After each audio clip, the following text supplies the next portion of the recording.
End of service benefits 3 years after getting relieved of duty. We'll tell you the story of the 134 MMDCEs who lost their job after President Akufo-Addo's reshuffle in 2021. We also live on Facebook, YouTube and X Spaces at JoyNews on TV. My personal handle is @Denana Aisha. Please do stay for details.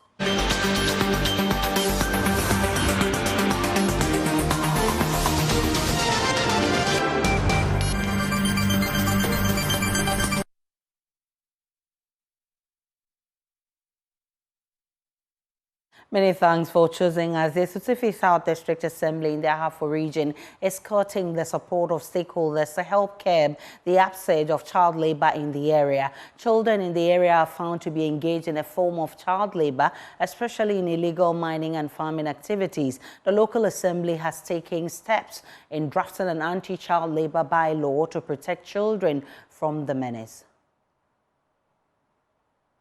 Sutufi South District, which shares a boundary with Ahafo North districts in the Ashanti region, is an agrarian and mining enclave. Children are exploited in the booming illegal mining operations as well as farming activities. This has been the practice for the last 15 years as authorities struggle to bring the situation under control, though the local assembly has rolled out education initiatives.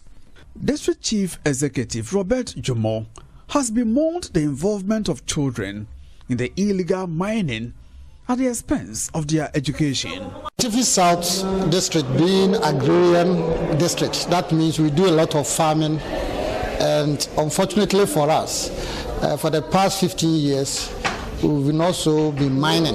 So there are mining communities, and generally where you find these two occupations, child labor is bound to happen. We've been fighting against it.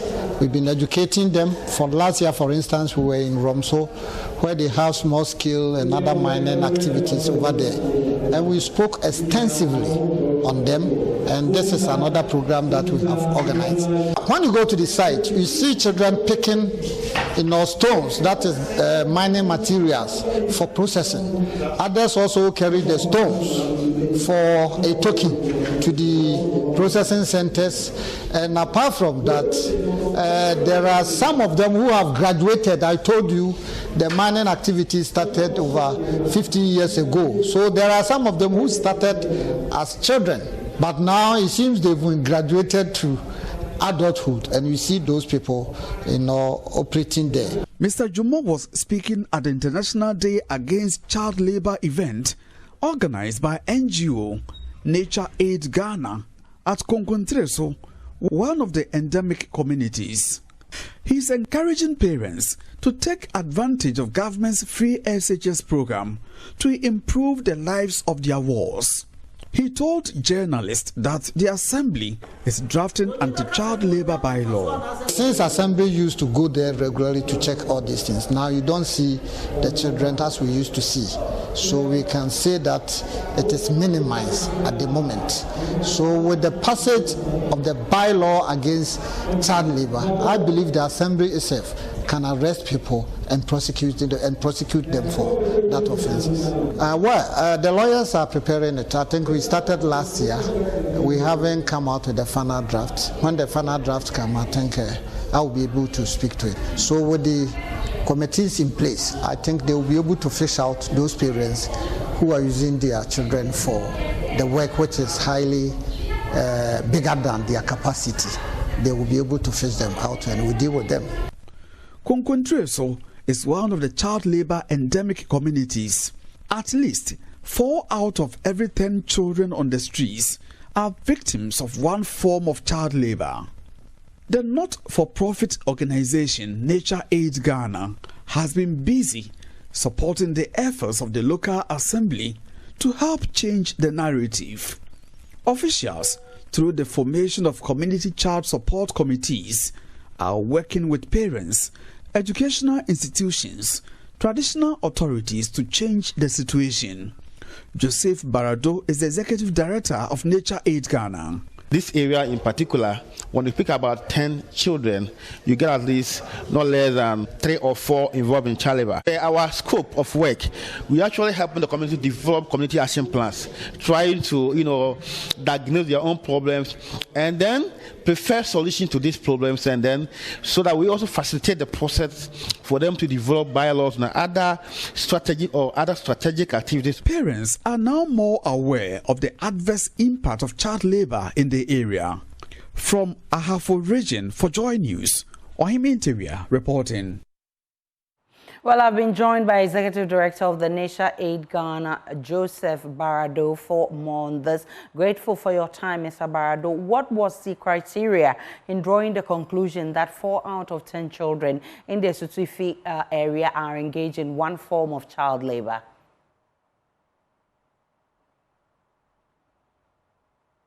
Good afternoon to you and your listeners and viewers. Yes, this work has been work that we've been doing for some years now. At least we engage in child labor work for not less than 10 years. Basically, in selecting communities, we do some kind of data collection or some research to be able to come out with communities that are where children are more into child labor. And so we started this work, especially with the support from the DKA Austria at New Adobiasi in the Ashanti region. And so through our research, we got to know that Sutufi South happened to be one of the areas where child labor is much more endemic there. So that's what prompted the selection of these communities. So I'm asking for you to give me details of how you came by this finding that 4 out of every 10 children you assemble in the Sutufi South are engaged in one form of child labor. Right, thank you very much again. On an annual basis, we do data collection or we do some kind of research and analyze the data. So through our data analysis, that we're able to make a conclusion that in this area, at least 40% of children working are engaged in child labor. So based on what you picked up in that district and based on the information that you have you proffered some recommendations that will help deal with the situation? Yes. During the data collection analysis, it came to light that there are certain things that are actually being issues of increasing child labor. One of these includes poverty among women. In this area, most women do not own any productive resources. And so they don't have the opportunity to support their household or their husband in taking care of their children. And so because of that, children are forced to go into child labor. So one of these things, the thing that we are doing is to encourage or facilitate women access to opportunities that can give them more jobs and incomes to be able to help in the house management of their household, especially the girl child, because during the data collection analysis, we realized that the number of children that are into child labor, more girls are victims in that situation. And so another thing is that looking around, we realize that the government attention is on the senior secondary school, leaving the junior secondary school, or let's say the primary school, limping. And so we are trying to, what we've been doing is to gather communities to, develop their own action plans to be able to realize their developmental needs. So in doing this, we try to make sure we focus more or put more attention on education infrastructure, how they can make that education attractive to be able to help children to be enrolled in school and sustain them in schools. And so not only that, we're also pushing for the cocoa value chains to be able to inculcate the HREDD, that is the Human Rights and Environmental Diligence, in the value chain. When we say that we are talking about the right of children, access to education, access to good health, access to their daily needs.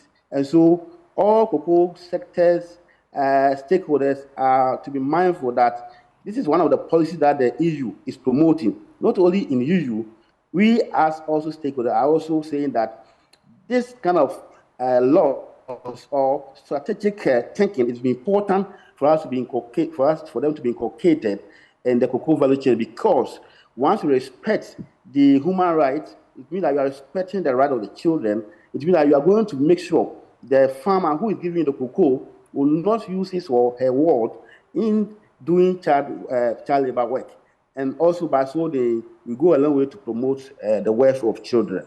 Joseph Varado, I'm grateful for your time. He's Executive Director of the Nature Aid Ghana. They conducted the research and came out with this finding. Meanwhile, Programs Director of Challenging Heights, Enoch Derry Pufa, is asking government to strengthen its child protection mechanisms to fight child labor. He believes if jobs, employment, and income-generating capacities of families are put in place, children won't fall victims to child labor. Mr. Pufa made the remark at a gathering to commemorate this year's World Day Against Child Labor in Tamale.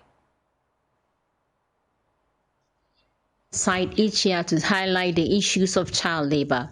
It also presents an opportunity to remind all stakeholders to improve the implementation of the two fundamental conventions, Convention 182 and Convention 138, concerning the minimum age for admission to employment or work. The theme for this year's celebration is Let's Act on Our Commitment, End Child Labor. Speaking at the event, Mr. Enoch Derry said all stakeholders need to rekindle their commitment in the fight against child labor. We cannot achieve this without the necessary support and collaboration of stakeholders. Certain macro-level factors would have to be improved to facilitate the elimination of child labor. Key among these factors is for government of Ghana to strengthen its social protection mechanisms and to intensify efforts to alleviate poverty, to improve the socioeconomic lives of households.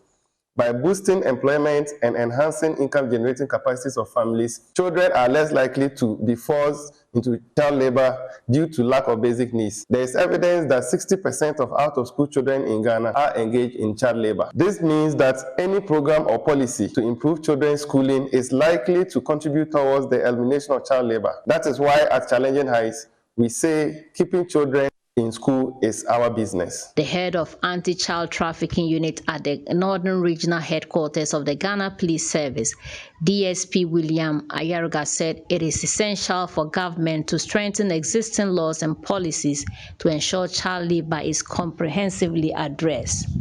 The acting Northern Regional Labor Officer, Mustafa Al-Hassan, said they are making progress in terms of sensitization to end the menace. Identify child labor issues. We are supposed to refer to the Department of Social Welfare, and they are supposed to remove the children from the activity of child labor. So if there are no resources available to social welfare, it hinders the promotion and the sensitization or the withdrawal of children in child labor. So we will call on government to resource the necessary agencies. The paramount chief of the Chogo traditional area, Na Muhammadu Al-Hassan, reiterated the need for traditional authorities to be committed in the fight against child labor in the region.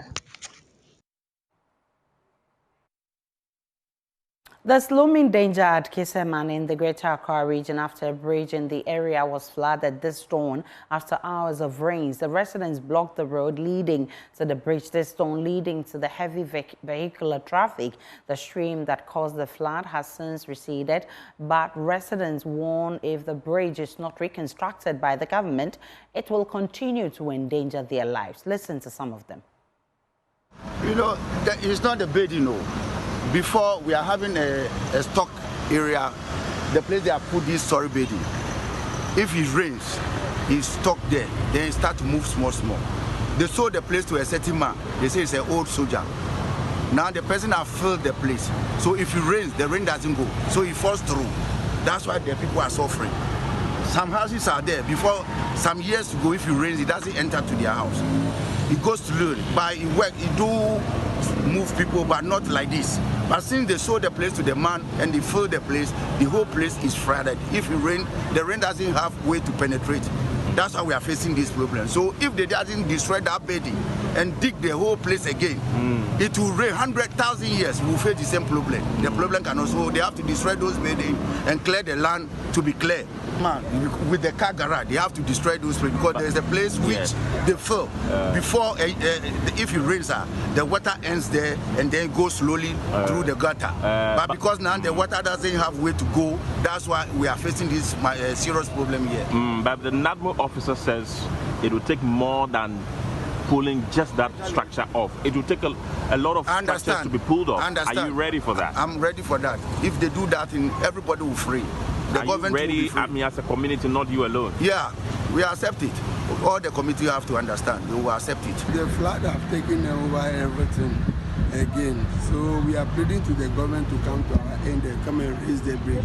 They buried the bridge on the floor or on the ground. I think they have to raise it.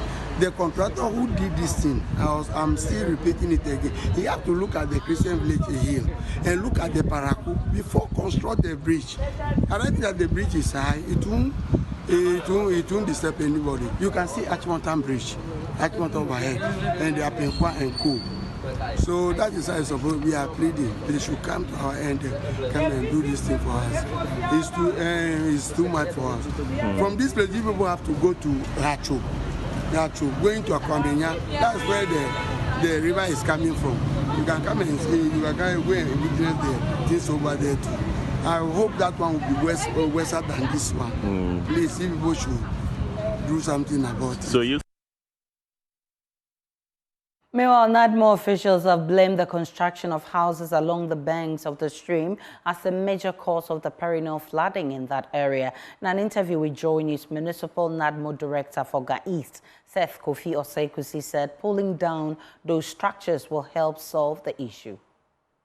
3 hours in the morning, I had a call from a resident of the area that people living around the river banks here had blocked the road.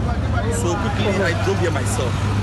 On getting to the place, I could see that it was true. They had blocked the road.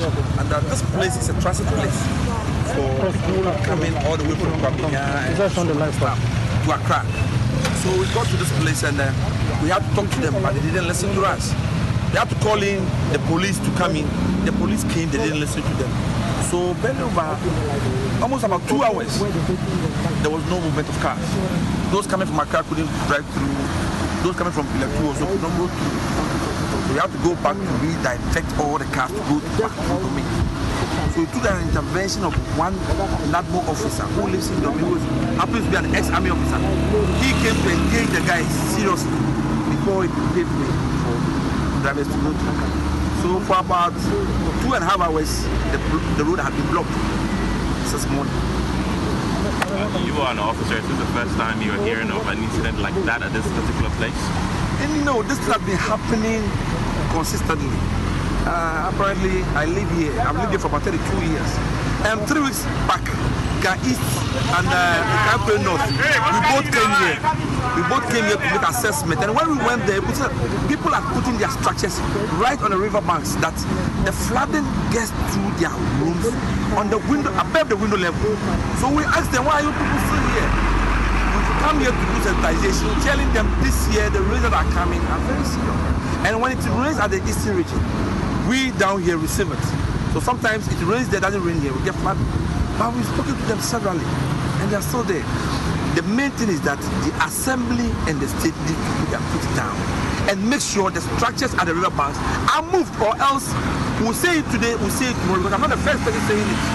My predecessors have come, spoken on it, and today, me too, I'm here, I'm also talking about it. There are concerns that there's confusion between which assembly is responsible for this. Have you heard that? Okaikwe and then... It's never true. Okaikwe, Ga East, we are all government. This is what I'm saying, that 3 weeks ago, Okaikwe North and Ga East, we're all here, including our municipal chief executives. As I'm talking to you now, Okaikwe North is doing dredging, we're also doing dredging. But when we do it and they don't do it, you can't work zero. But it has gone into a place, look at this place. Where would the excavator drive through? It cannot. And when it even dredges, where is he going to put it? They build along the places. So it's not about we having differences. No, there are no differences. The fact is that it's two assemblies that are sharing the boundary. and we are working together. We need to call spade a spade. Since they are there, those structures must be moved, or else every year we'll talk about it. I remember years back, the late president, Professor Tamels, may so rest in perfect peace. He was here to speak about this issue, and it keeps on going.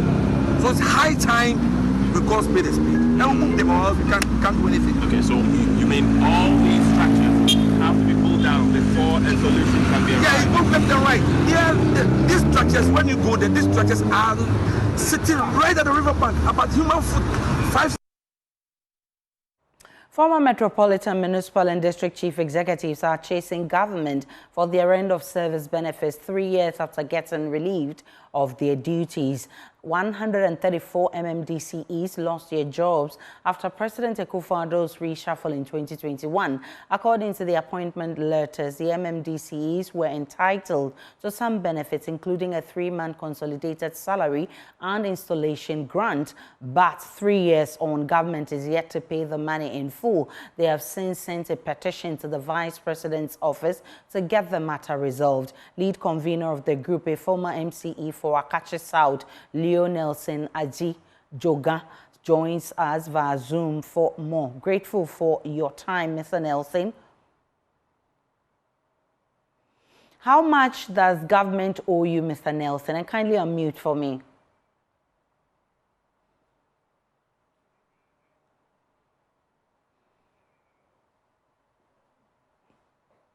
Kindly unmute for me, Mr. Nelson Ajoga. I think I'm okay now. Yes, we can hear you better. Good afternoon to your cherished listeners, and good afternoon to you. We left office 2021, and some benefits were paid to us, but that was not in full. So we pursue government to pay the rest. How much are we talking about? How much? The figure, I can't put it out right now. The reason being, the computation is done by government. What we are paid was also computed by government. The balance, and the balance we are talking of will complete that of 2020. But 2021, no service benefit has been paid. So how much have you been paid so far? So far, we have been paid about 280,000. So what we are looking for now is more or less salary differential. The salary differential has to do with the salary adjustment every year. This one, appointees are not entitled to that while in office. It is only when you left office that this is computed and paid to you. So this is what we are pursuing government to clear the balance now. Then we'll look at that of 2021. You earlier petitioned the presidency and then the vice president's office too. What has been the response? We are still waiting for a response from the office of the vice president. As I speak to you now, I am on my way to the office to see what action has been taken on this petition. We all know how important DCEs are, especially during elections. Will this in any way affect your participation in campaigning for the government? That is my fear, because most of my colleagues are bitter about the way we are being treated. It is on account of this that I am pursuing this matter, that it should be paid so that we can join the campaign trail. The reason is that if you don't join, it's not good for us. And also, we can't join this campaign team waiting for somebody to give us fuel. So when this small thing is given to us, we'll be able to provide fuel for our vehicle and go around. That is the most important thing we are pleading with His Excellency, the Vice President, to intervene for us so that we will be seen on the campaign trail. So what's your next line of action if you've not had it, if you don't get any response from the Vice President's office and the presidency? Our next line of action will be to march to the presidency and demand this. That will be our next line of action. I'm grateful for your time. He's a former MCE for Akachi South.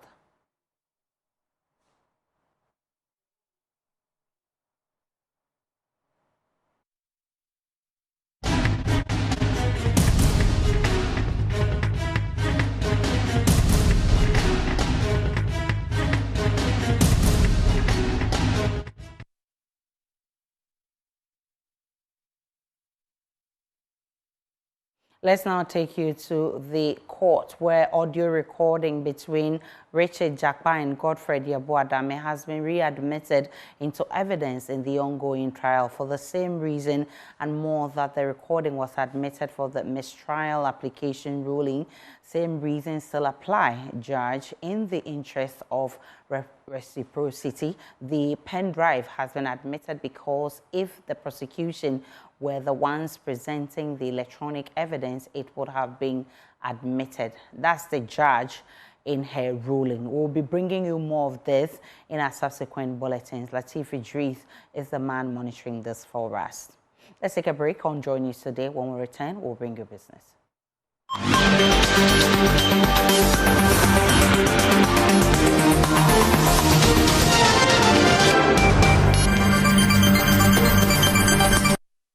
Hi, good afternoon. Welcome to Business. My name is Darryl Kwao. Finance Minister Dr. Mohamed Amin Adam is hopeful the International Monetary Fund will approve the third tranche of funding to funding support of $360 million for Ghana after its review. He expressed optimism after the government made a significant milestone in its debt restructuring journey with bilateral creditors. According to Dr. Amin Adam, Ghana has met all requirements which are crucial for the IMF to approve the third tranche of funding for the country. As far as the effect of this agreement is concerned, I earlier mentioned the disbursement that the IMF will make after the board meeting this June. The board is going to meet this June. I'm not able to tell you the specific date the board will be sitting. I believe if you follow the IMF website, you will see the advertisement of the meeting date. I haven't seen it yet, but certainly before they meet, they always advertise the date. But I'm very confident that the board will meet this June and consider our second review. And so once the board approves our second review, and we're very confident they will approve our second review because we've met all the requirements that we have to meet. The last hurdle I mentioned was the agreement we needed to reach with the official bilateral creditors, which also has now been achieved. And so we do not anticipate any challenges as far as the approval of our second review. And therefore, the expected disbursement of $360 million will certainly boost our reserves. You know the implications of increasing reserves for the strengthening of our currency. Meanwhile, the Finance Minister, Dr. Mohamed Amin Adam, says work on some stalled infrastructure projects will resume soon. Secondly, we also expect disbursement for stalled projects, which I talked about earlier, to also resume. I'm not able to tell you exactly when. Some have indicated that they will start disbursement immediately. Others want to wait for us to sign the bilateral agreements, which we hope to do in the next few weeks or months. So that will also come in to boost our reserves. And you know the implications of increasing reserves for the currency. In other news, the German ambassador to Ghana, Daniel Quell, has urged Ghanaians to use audit service reports to hold duty bearers accountable. This, he says, will lead to transparent financial management and enhance the trust of the people. The ambassador said this at the commissioning of an ultra-modern regional office of the audit service in Koforidua in the Eastern region. Kofi Sian reports. The new edifice is among two other regional offices in the Central and Volta regions funded by the German government. It will strengthen the structures of the audit service and enhance the execution of its constitutional mandate. Speaking at the official inauguration, the German ambassador to Ghana, Daniel Crow urged Ghanaians to ensure duty bearers follow the rules of transparency. The reports that are produced by this institution, it is about what is done with these observations and recommendations that are put on paper. And this does not depend on the audit service alone, but this depends on any citizen of this country. So only if you decide to hold your members of parliament, your municipalities accountable and use these reports to make sure that they follow the rules of transparency, then the Ghana Audit Service will be very, very successful for the progress and the prosperity of the people in Ghana.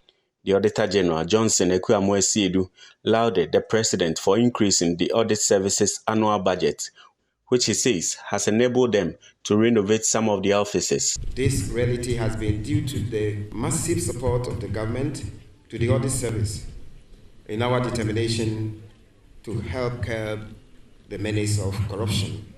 Your Excellency, since assuming office as President of the Republic of Ghana, you have steadfastly increased our annual budget, and this is what has made it possible for us to renovate a number of Government of Ghana funded office projects that were abandoned in between the year 2010 and 2012. The Eastern Regional Minister, Seth Echampon, who read a speech on behalf of President Akufo-Addo, urged public institutions to cooperate with the Audit Service and ensure compliance with audit recommendations to improve public financial management. As we commission this facility today, I urge all public institutions and officers in the Eastern region to cooperate fully with the Audit Service. Compliance with audit recommendations is essential for improving public sector performance and achieving the desired outcomes of our development agenda. Government remains committed to supporting the Audit Service in its efforts to improve public financial management. We will continue to provide the necessary resources and support to ensure that the service can operate independently and effectively. Meanwhile, government has secured funding for the construction of additional regional and district offices for the Audit Service across the country. From Koforidua in the Eastern region, Kofisian reporting for Joy News. And that's it for this segment. Sports is coming up next.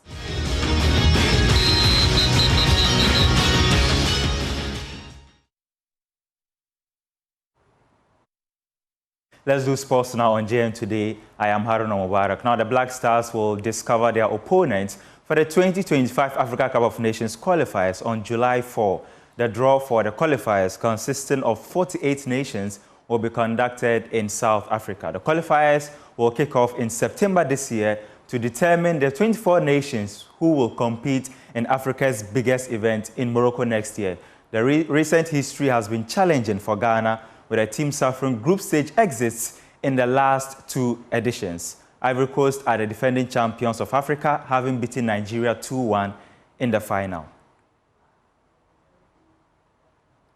As the Ghana Premier League season final approaches this weekend, the battle for survival intensifies. Now, 5 clubs, including Hearts of Oak and Great Olympics, must win their last matches of the season at the very least to stand a chance of remaining in the league. Henry Asante-Chum is the communications officer of the Ghana Football Association, and he says they will ensure fair officiating. As an organizer of the competition, I think that you have to operate as fair as possible. You need to give the teams an equal opportunity to win. The referees who are appointed by the FA are always advised to, use or implement the laws of the game to the latter. We wish all the teams the best of luck. I think some of them have not performed well, and that include Asante Kotoko and Accra Hearts of Oak. For Hearts of Oak, they have to wait until the final day of the season to decide their fate as regards whether they will be relegated or not. We are only disappointed, in and the fact that it's become one too many for a couple of years since they won the title under Samuel Wadu, which is quite worrying. But they know what to do. They know that their destiny is in their own hands. They know that they need to go to Bichim and fight for the points. We are looking ahead to a very good end to the league season. There are some tough games coming up this weekend. The relegation contenders are all in a very difficult test. This weekend, Great Olympics, Royal Tamale United, Karela are traveling to Takwa, and then Hearts of Oak are traveling to Bichim United. We can only wish them the best of luck, but I think it hasn't been a good season for them. That's it for sports. My name is Haruna Mubarak.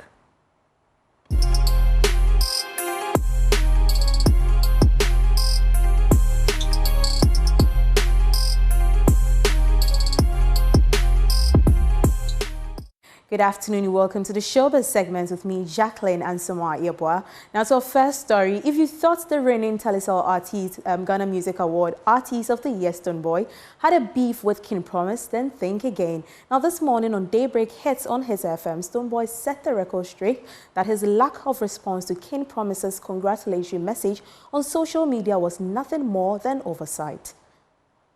I saw it. Did you respond? No, I didn't respond. Why?